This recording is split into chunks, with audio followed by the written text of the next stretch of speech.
Welcome back to Amazing Websites Television, the show where intelligent people like you can find the tools to change the rules.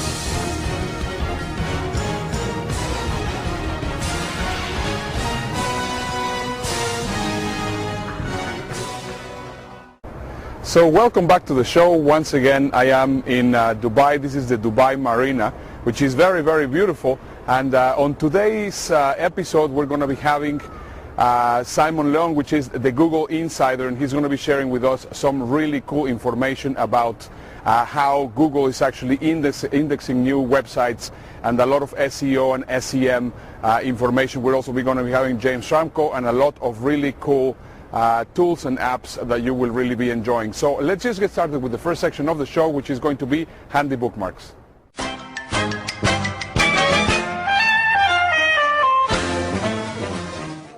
On today's Handy Bookmarks, I have 5 amazing resources for today. The first one is going to be called Copify, and it is a fantastic site where you can actually get people to write articles, to write sales copy, to write all sorts of things for you. I'm sure that you're going to like it.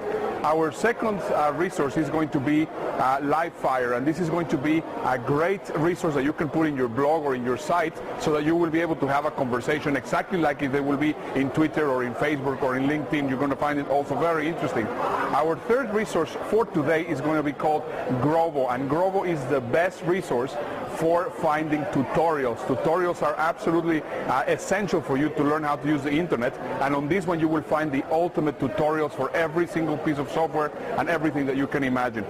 Our fourth resource is called Splash Posts, and this is a great tool so that you will be able to sell stuff on Facebook. I mean, it's just the best resource that I have seen on actually doing marketing on Facebook, and you're going to absolutely love it. And the last resource that I have today is called Media Hint, and this is absolutely fantastic. If you are used to using Netscape or using Pandora or Hulu, that only works in the United States. And let's say that you're going to be traveling, and if you would like to also see this abroad, you just install this free plugin in your Firefox browser, and you will be able to actually watch channels all over the world. Well, those are the 5 resources. Now it's time that we go to the next section of the show, which is going to be Advanced Marketing Strategies with James Schramko.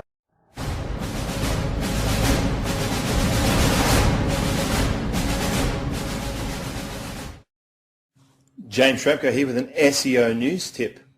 This week I'm going to cover how you can find out what Google would like your site to be about.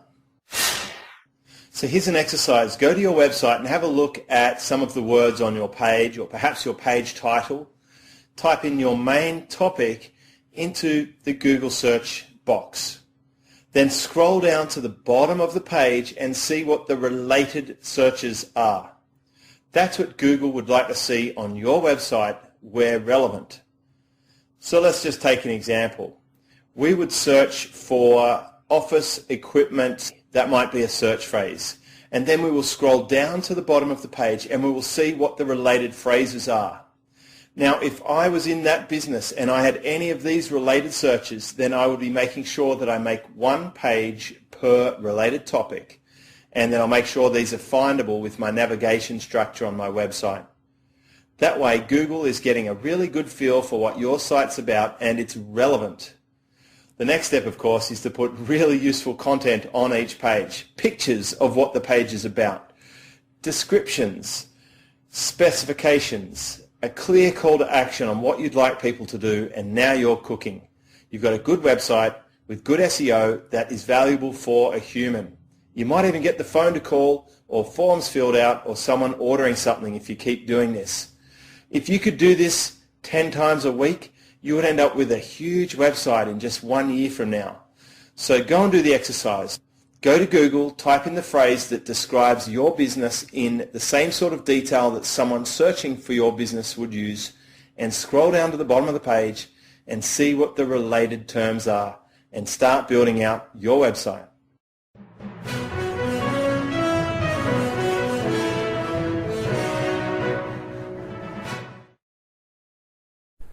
On today's episode, I have the privilege of having a Google insider. I'm not going to do this because he actually was a real Google insider, somebody that knows a lot about how the god of the internet works.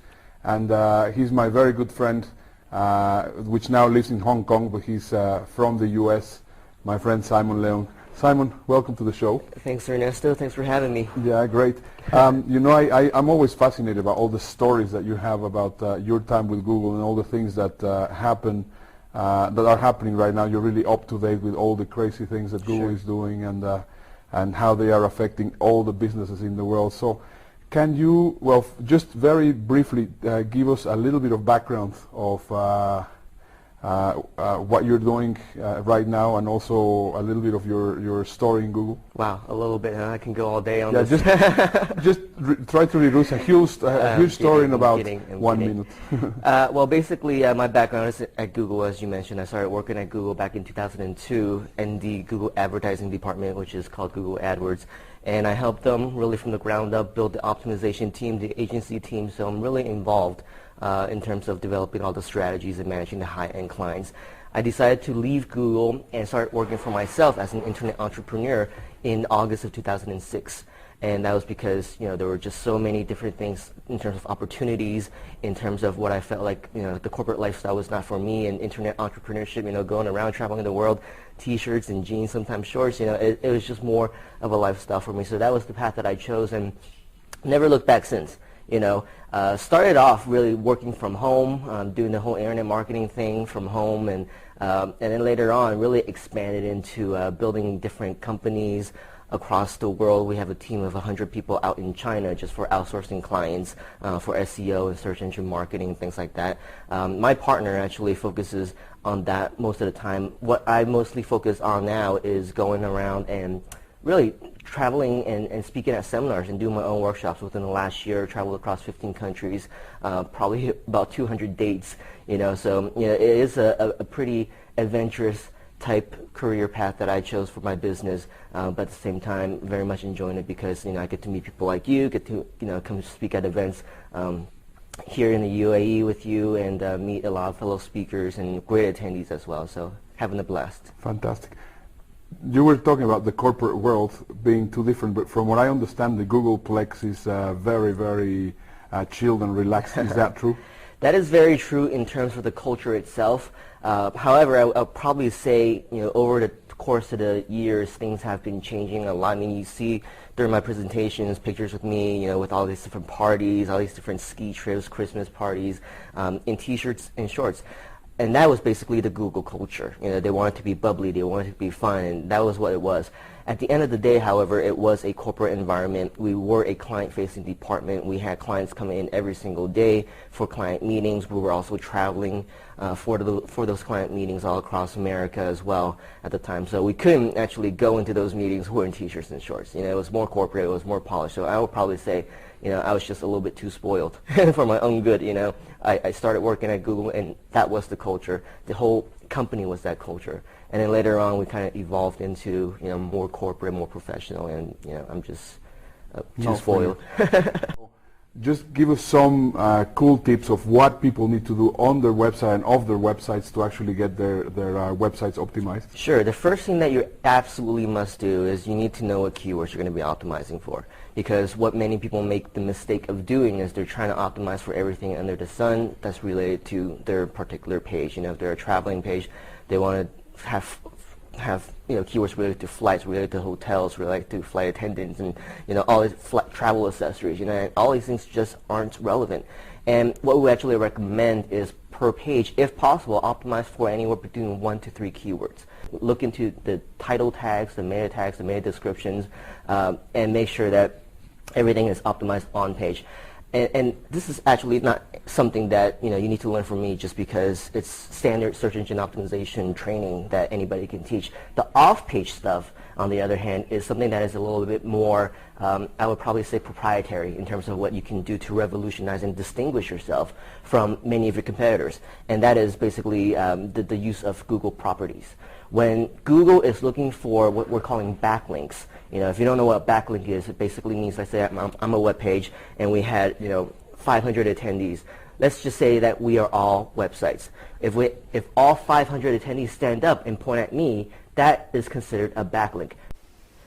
Well, in addition to just regular backlinks, there's also something called authority backlinks, which basically is, in the eyes of Google, they want to see other people who might be relevant or also high in authority point back at you. So, for example, those 500 backlinks from those 500 attendees pointing at me, standing up and saying, hey, I'm the internet marketing or Google marketing expert, they're not going to stand a chance against somebody like Ernesto, for example, who is very well known already in the industry, and he stands up and he points at me and he says he is the Google expert. So when Google looks at things like that, they want to see things that are high in authority, and for Google is Google's number one fan. They like themselves the most. So when you think about how you can leverage yourself and have a high authority website point back at you, it's just as easy as creating a lot of Google property accounts, like Blogger, owned by Google, YouTube, owned by Google, Google Profiles, owned by Google, Google Sites, owned by Google.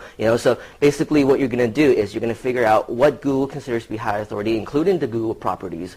Go ahead and create different links for that and then point it back to your own website using the keyword that you want to optimize for. That's probably one of the very big things that many people are not using today because they're not so much aware of it. They're still using, a lot of the social media, social networking, Web 2.0 sites, which work to a certain extent, but in terms of high authority, not all of them are high in authority. And for Google, Google.com is just top of the top in the food chain, when it comes to authority sites. Just give us some really quick pointers on PPC, sure. pay-per-click, Google AdWords. What is the best way, what are the elements that for a very beginner to start advertising and being successful on Google AdWords, because now it's very, very expensive, the clicks, but I know Sure. that there's ways in how you can actually reduce the cost. Right. When it comes to pay-per-click, just like when it comes to anything else that Google puts their hands on, it all comes down to user experience and relevancy. So when you want to have the best possible AdWords campaign, a lot of people, very similar to search engine optimization, they try to find every keyword under the sun, and then they put them all into the same campaign, into what they call the same ad group and things like that.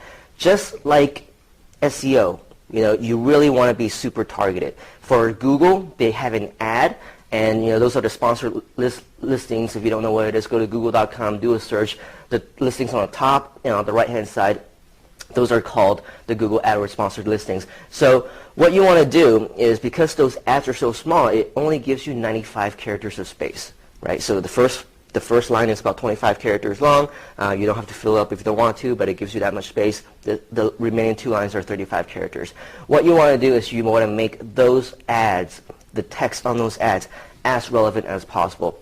Now, obviously, there's a second component to that, which is keywords. So when you're optimizing for a certain page, let's just say a UAE event, or an event in Dubai, you want a keyword like Dubai seminar or Dubai seminars, which is really, really targeted, and you don't want to have too many variations of it. You can have Dubai seminar, Dubai internet marketing seminar, Dubai internet seminar, and put those all in the same ad group. So in the ad text, you can then put Dubai internet marketing seminar. That gives you enough room, right? So you want to be as targeted as possible, but obviously you want different variations to get more exposure. So you want like maybe Abu Dhabi Internet Marketing Seminar, or Internet Marketing Events, Internet Marketing Workshop. Those should all be separated out into different ad groups so that you can actually put those keywords, absolutely, the four most important keywords, Internet Marketing Seminar Dubai, right? You want them all within the ad text. And for different ads, you can have different words, that are basically accommodating for whatever your keywords are. Where can the audience can actually find out more about you? connect with me on social media. You can go to my website, simonleung.com, simonleung.com. That's also my username for Facebook and Twitter, so facebook.com/Simon Leung, twitter.com/Simon Leung. Look forward to connecting with all of you. Fantastic. Simon, thank you for being here on the show. And now it's time that we go for Triple Your Internet Intelligence.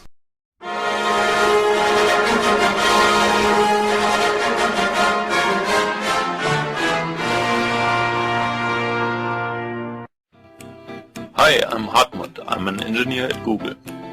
Hi, I'm Shailesh, product manager at Google. We're here to introduce Google Goggles, a visual search application for Android phones. Until now, the only option for web search has been typing or speaking. Now you can search by taking a photo. Let's try this book. Just open Google Goggles, fill as much of the screen as possible with the object, and take a picture.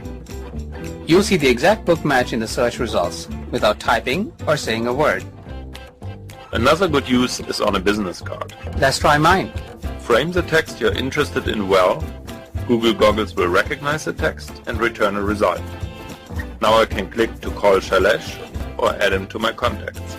Let's go out and see what else Google Goggles can do. We can figure out the title and artist of this painting. Or landmark information.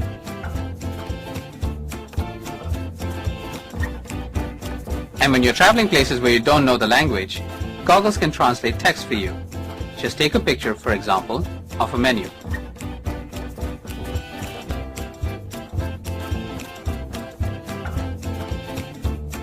Visual search technology is still in its early stages. It works best on things like we saw today. But it doesn't work well yet on things like food, cars, plants, or animals. As this technology advances, you will be able to do more cool things like suggesting a move in a chess game or taking a picture of a leaf to identify the plant. You might wonder what happens to all these pictures you're taking. You can choose to discard them as soon as the search is done, or save them to your search history to view them at any time.